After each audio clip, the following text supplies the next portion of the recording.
Hello everyone, आप सभी का इन्फिनिटी क्लासेस में हार्दिक स्वागत है। आज का जो हमारा टॉपिक होने वाला वो छत्तीसगढ़ के प्राचीन इतिहास से महाभारत काल से आपका टॉपिक है।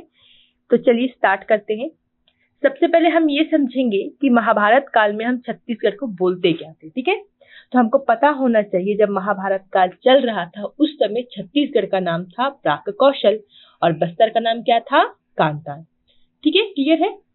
बस्तर का नाम क्या था, कांता था। ठीक है, अब महाभारत के भीष्म पर्व में महानदी का वर्णन चित्रोत्पला नाम से मिलता है। तो दिमाग में ध्यान से रखना, जैसे कि भीष्म की माता का नाम क्या था, गंगा, तो दिमाग में आएगा कि हाँ कोई नदी ही होगी। तो छत्तीसगढ़ के परिप्रेक्ष्य में देखेंगे तो महानदी। ठीक है, और महाभारत के सभा पर्व में छत्तीसगढ़ का नाम कौशल के नाम से मिलता है। पंडित लोचन प्रसाद पांडे ने महाभारत के वन पर्व में वर्णित ऋषभ तीर्थ, ठीक है ना, ऋषभ तीर्थ गुंजी नामक स्थान से समीकृत है जो वर्तमान शक्ति में स्थित है। ठीक है ना, ये बताया गया है इसमें कि जो ऋषभ तीर्थ है जैन धर्म के तीर्थंकर, प्रथम तीर्थंकर, जिसको हम आदिनाथ भी कहते हैं। ठीक है, वो कहाँ संबंधित है, वो गुंजी से संबंधित है। ठीक है, फिर आता है मुकुटधर पांडे ने छत्तीसगढ़ को मानव की जन्मस्थली कहा है और ठाकुर प्यारेलाल ने क्या कहा है, रतनपुर को चारों की राजधानी। तो ये सारे फैक्ट आप लोग अच्छी तरीके से याद रखिएगा। चलिए आगे चलते हैं। अब हमको देखना है महाभारत कालीन जो स्थल है उनको ध्यान समझते चलेंगे। सबसे पहला स्थल जो है आपका वो है रतनपुर, जिसका प्राचीन नाम हमको क्या मिलता है, मणिपुर रत्नावलीपुरी। ठीक है, जिला कौन सा है अभी वर्तमान में, बिलासपुर। ये मोरध्वज और उसके पुत्र ताम्रध्वज की क्या है, राजधानी है। दूसरा है आपका आरंग, आरंग क्या कहते हैं, भांडेर। ठीक है, अब वो कहाँ है, रायपुर में, मोरध्वज की कथा संबंध है वो। तीसरा स्थल है आपका खल्लारी, खल्लारी आपका खल्ल वाटिका, इसका प्राचीन नाम महासमुद्र में है ये, और ये लाक्षागृह भीम को भीम के पश्चिम यहाँ से प्राप्त होते हैं।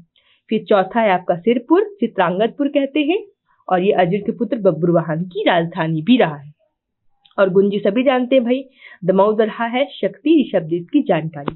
ठीक है, तो देखिए एक किंवदंती है, मतलब लोक कथाएं हैं कि महाभारत युद्ध की जब समाप्ति हो रही थी तो श्री कृष्ण जी के कहने पर पांडवों द्वारा क्या किया गया, अश्वमेध यज्ञ का प्रारंभ किया गया। ठीक है, अब यज्ञ के पश्चात अश्वमेध का जो घोड़ा है वो छोड़ दिया गया।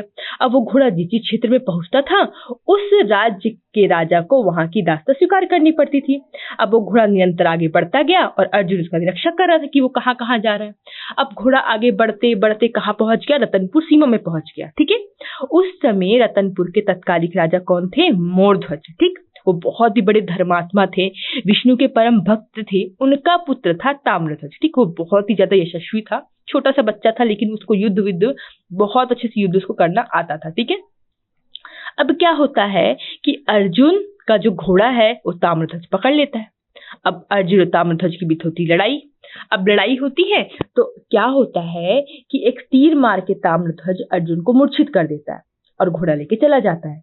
फिर जब अर्जुन को होश आता है तो वो देखते हैं कि कृष्ण जी उनके पास खड़े हैं। कृष्ण जी ने कहा कि अब चिंता मत करिए, घोड़ा मिल जाएगा, ये मेरे परम भक्त के यहाँ ही है।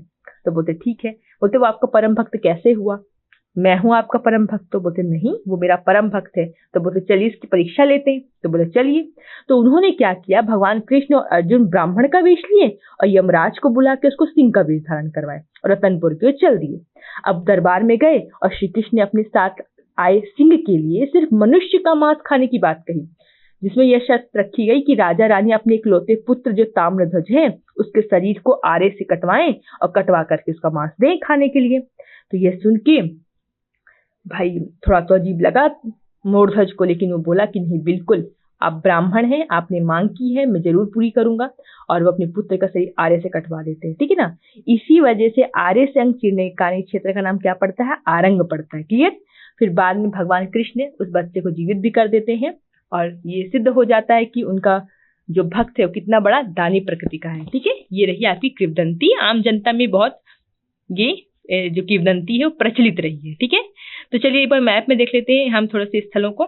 देखिए बिलासपुर में आपका क्या है, बिलासपुर में आपका रतनपुर है, दिख रहा है आप सभी को। फिर आप थोड़ा देखेंगे इधर, ये जो क्षेत्र है आपका शक्ति, शक्ति साइड क्या है आपका, गुंजी दमऊ द्वारा है। ठीक है, फिर महासमुद्र में क्या है, सिरपुर चित्रांगदपुर है, और महासमुद्र में खल्लारी भी है आपका। ठीक है, और रायपुर में क्या है आपका, आरंग है। ठीक है, मैप में भी आप समझ गए। क्लियर। तो चलिए फिर ये रही जो कहानी थी किंवदंती, देख सकते हैं आप, ये पुत्र है उनका ताम्रध्वज, छोटा सा बैठा दिख रहा है ना, ये छोटा सा बच्चा जो दिख रहा है वो ताम्रध्वज है। ये दानवीर राजा मोरध्वज है और ये रानी पद्मावती है, अपने बेटे को आरे से काट रहे हैं। और ये जो ब्राह्मण का वेश धरे हैं, एक कृष्ण जी हैं, एक अर्जुन है, और ये जो शेर दिख रहा है वो यमराज है। ठीक है, इस लिखा आरा धन अंग आरंग। क्लियर? तो मैंने स्टोरी तो आप लोगों को बता ही दिया, बहुत से समझ चुके होंगे इस चीज को। तो चलिए फिर आज का सेशन हम लोग यहीं पर समाप्त करते हैं। सभी को बहुत बहुत धन्यवाद। इसी प्रकार हमारे साथ जुड़े रहिए, सेशन को जरूर शेयर कीजिए, क्योंकि आप जितना सेशन को शेयर करेंगे लोगों तक पहुंचेगा, उतना ही हमको मोटिवेशन मिलेगा, ताकि हम इस वीडियो को कंटिन्यू आपके लिए लाते रहें। चलिए, बहुत बहुत धन्यवाद सभी का।